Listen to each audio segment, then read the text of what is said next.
Starting on Monday on BBC One, Cops and Robbers, a season of films on the exploits of those on the wrong side of the law, including the film of the same name about two policemen who turn criminal. What is this? It's a robbery. What do you think it is? We want bearer bonds. $10 million worth. Nothing over $100,000, nothing under 20. Freebie and the Bean features Alan Arkin and James Caan trying to keep a guilty man alive in an action-packed comedy of police incompetence. Robert Mitchum stars in The Friends of Eddie Coyle as a police informer caught up in the tough world of arms deals. Suppose we was to talk about machine guns. Look, I got two problems selling machine guns to people like you. The first is selling machine guns. That's life in this state. A man, a woman, and a bank finds Donald Sutherland engaged in a $4 million robbery using a computer. We're going to be famous. We're going to be very, very famous. We're robbing a bank. No, we're not finding a cure for cancer. And the season begins with The Brinks Job, the true story of a group of bungling crooks led by Peter Falk, who attempt to rob a security firm. Frankly, no one thinks you'll pull it off. Who's no one? Everyone. The Brinks Job begins the Cops and Robbers season on Monday at 9:25 on BBC One. Our Saturday night serial, Driving Ambition, continues in 15 minutes, and at 9:45 it's Wogan with Cliff Richard, Jane Lapotaire and Michael Parkinson. Now at the time at 8:40, it's time for the news and sport. And first, the news from Jan Leeming.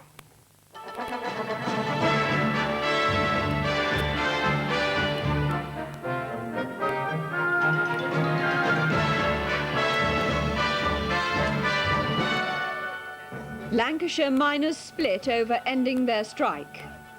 The last foreign peacekeeping troops pull out of Beirut. 4 South Africans are held in Coventry, charged with illegally exporting anti-missile equipment to South Africa. Mark Thatcher says he's sorry his business dealings caused unnecessary aggravation to his mother. And at Aintree, hello dandy, last at the first fence is first at the last. After their strike that's lasted just 1 week, Lancashire miners seem deeply divided over whether to return to work or carry on the strike. Delegates met this morning at Bolton, but although the overall vote was clearly in favour of a return to work on Monday, the various pits were plainly still at odds. It won't be until they've had their own meetings tomorrow that a clearer picture will emerge. At present, only Agecroft pit definitely wants to work. Sutton Manor and Bold want to continue the strike and were organising flying pickets. At Bickershaw, Parsonage and Goulburn, the position was less clear. This report from Felicity Goody. A week-long strike to cool off now over, and delegates had to decide what to do next. 3 times Lancashire leaders have asked national officials for a national ballot. They've had, in their words, one totally inconclusive reply. Lancashire leaders believe there should be a strike over pit closure, but failure to coordinate national action leaves them, they say, no option but to try to work normally. That was the decision Agecroft had wanted.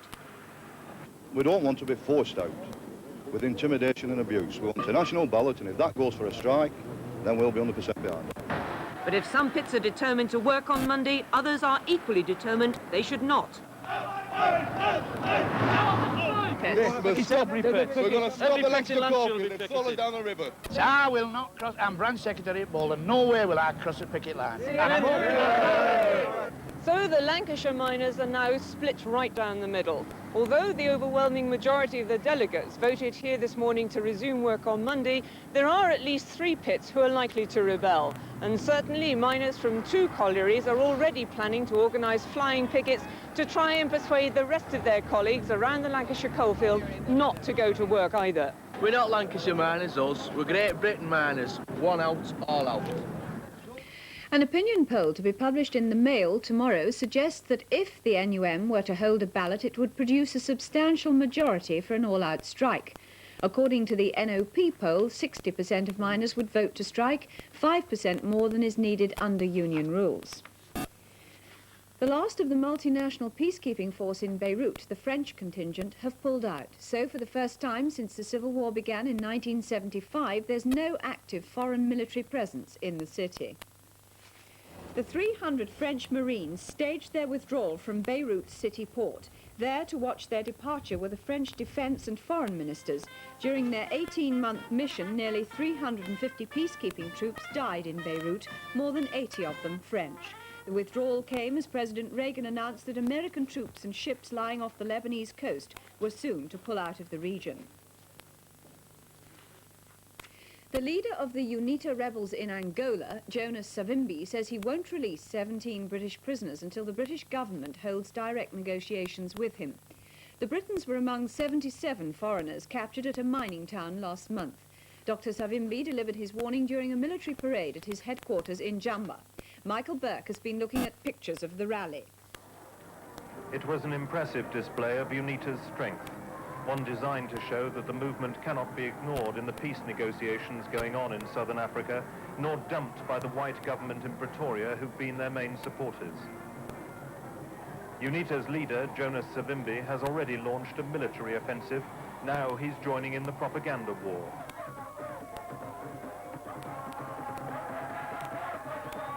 UNITA's troops control 1/3 of the country and operate in another third. Now, Savimbi says, if the Marxist government don't negotiate with him, he'll move into the cities, their last strongholds. UNITA claims to have 30,000 soldiers, well-equipped, trained and disciplined. Only Cuban troops, he says, keep the MPLA in power. If they were sent home, the talking could start and there would be peace. 17 British hostages were among the prisoners watching the parade.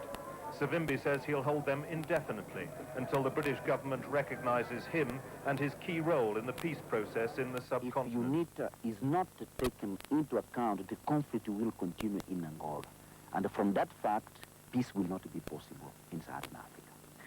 Meantime, he's trying to make UNITA more self-reliant and less dependent on South Africa, restoring tons of captured rifles and other weapons seized from the MPLA, and running a huge illegal trade in ivory that's poached by his troops, processed here in Jamba, and sent south to earn thousands for his cause. 4 South Africans and a British businessman have appeared at a special magistrates' court in Coventry charged with illegally exporting military equipment to South Africa. The charges they face involve anti-missile weaponry. The 4 South Africans have been remanded in custody. The British businessman, Michael Swan, an export buyer from Royston in Hertfordshire, was allowed bail.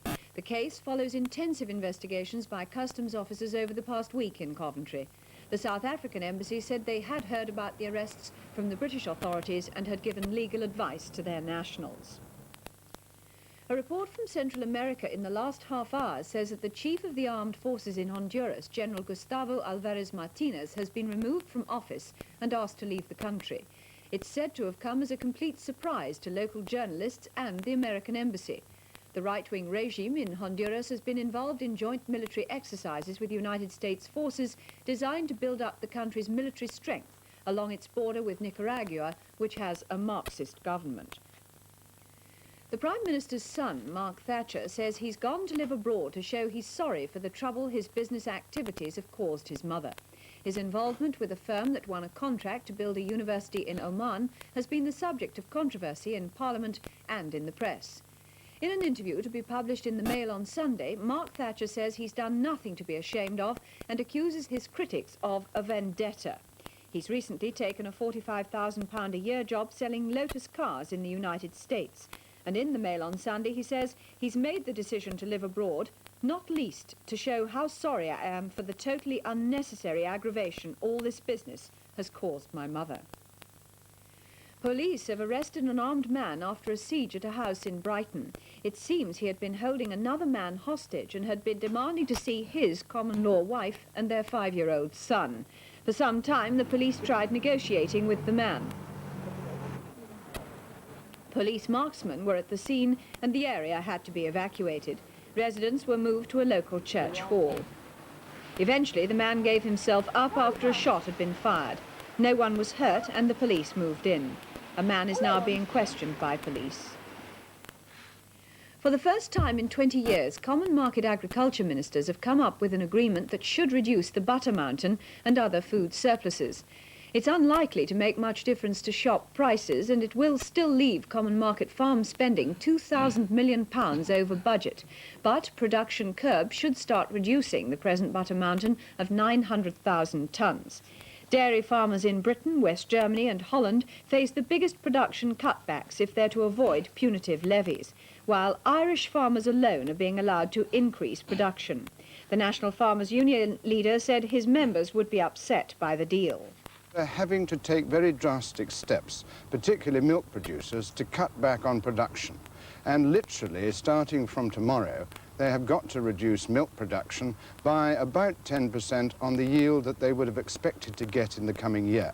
Now, that is very harsh, and when cows are already milking, that means great difficulty for many milk farmers, and they will certainly be very worried about that.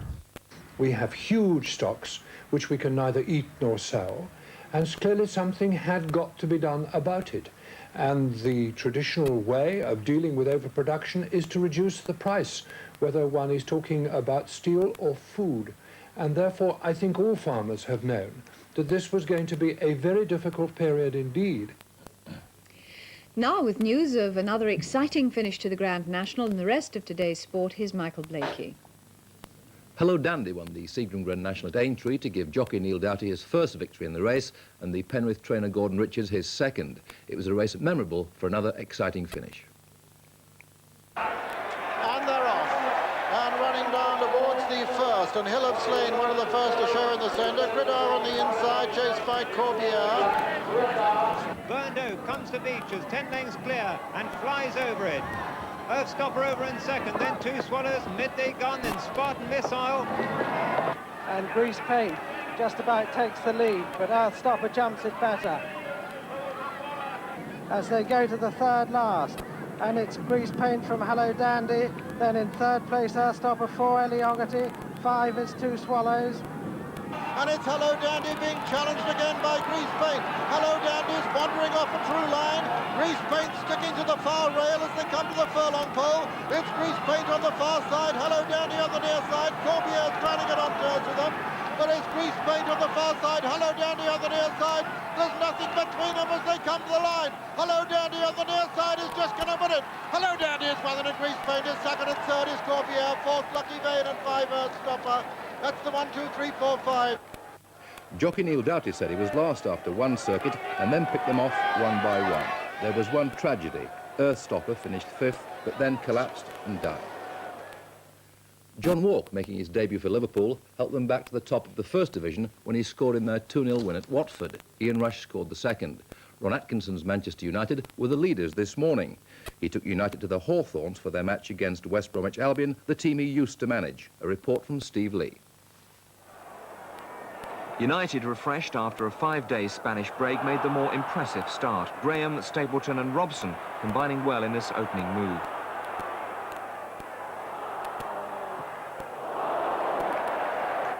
But Albion always looked dangerous on the wings. Tony Morley going close here. Albion's first goal coming up. Morley combines with Statham, and his cross causes panic in the United defence. Steve Mackenzie gets the final touch. The England skipper Brian Robson booked before half-time, then missed an easy chance.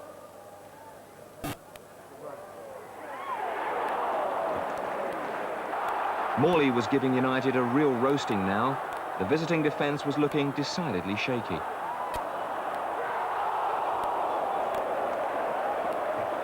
The winning goal now. Watch out for more good work from Morley, poor defensive cover and opportunism from Cyril Regis. So United are deservedly knocked off the top of the league. The final score, West Bromwich Albion 2, Manchester United 0. Yes, so United slip into second place. Nottingham Forest stay third after a goalless draw against their neighbours Notts County.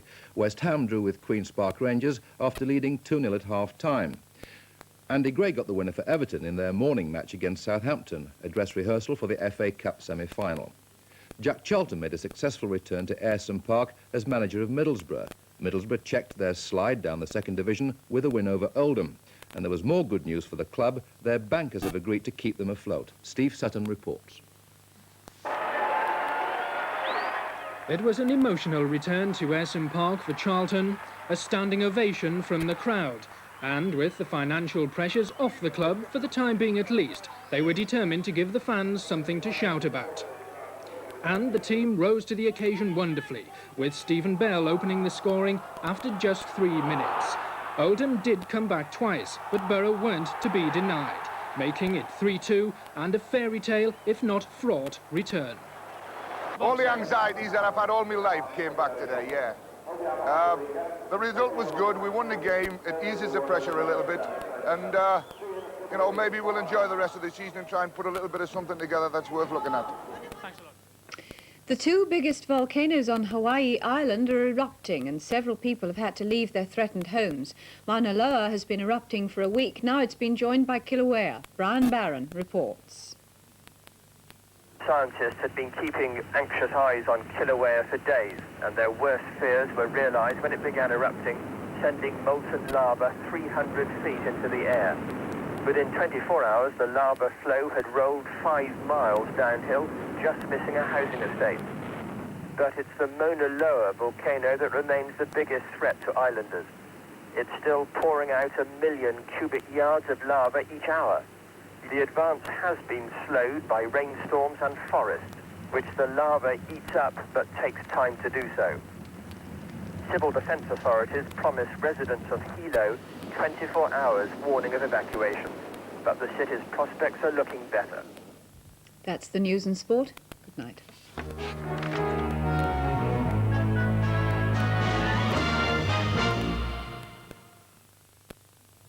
There'll be another chance to see the Grand National later tonight in Match of the Day, as well as tonight's featured soccer, Birmingham versus Aston Villa and Leeds versus Sheffield Wednesday. Match of the Day is at 10:35, and now here's our weatherman of the day, Ian McCaskill. Hello there. Well, tomorrow was Mothering Sunday. Sorry, mums, but tomorrow is the first of several days of cold, northeasterly winds over the country, especially in the southeast, where low pressure will make the winds quite strong at times. In the northwest of Britain, nearer the high, less wind, a little bit less cold, and brighter too. You can see that low very clearly on the satellite picture this evening. There it is. It's giving a lot of rain over southern parts of England and Wales at the moment. It'll move away during tonight and tomorrow morning. Further north, as you can see, much clearer and colder as well. Well, that rain soon clearing away from the West Country and South Wales now, continuing elsewhere, but gradually turning, I'm afraid, in the southeast to sleet or even snow in places. One or two wintry showers up that east coast too, but in most of those northern parts here, a penetrating frost, a very cold night indeed. And then tomorrow, well, a cold day just about everywhere, very cold in the southeast where that wind continues. Some rain, sleet or snow in the southeast at first, that's soon clearing away. Then the country divides into two. Central and eastern Britain here, rather cloudy, rather cold and breezy with occasional showers of sleet, snow or hail in places, just a little bit of sunshine. In the west, better weather, mainly dry weather in these western districts, including Wales and Northern Ireland, with a little bit of sunshine at times. But even there, no warmer than 7 centigrade, that's 45 degrees Fahrenheit. That's it. Good night to you. Sunday evening entertainment on BBC One. At 7:15, One by One. Something is worrying the sheep, and it's not a dog that's loose on the moors. Now, you'll need to get your things together for this lion hunt of yours. You better wrap up well. You're going in the zoo van with Paddy Riley. Oh, not Riley.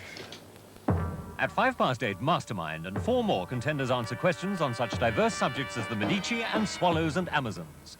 At 8:35, Dynasty, and a shock for Fallon and Adam. Fallon, Adam. Well, isn't this wonderful? I'm so happy that you two finally met. Well, what do you think of your good-looking brother? Brother. Sunday evening on BBC One.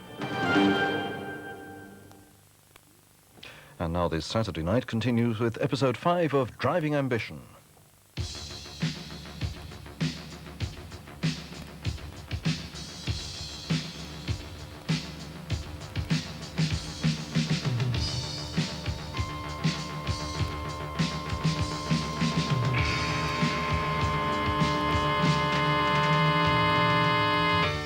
From the start you knew there were no easy ways. You couldn't hope to coast ordinary days. Raw edges, old routines. It's enough to bury your dreams.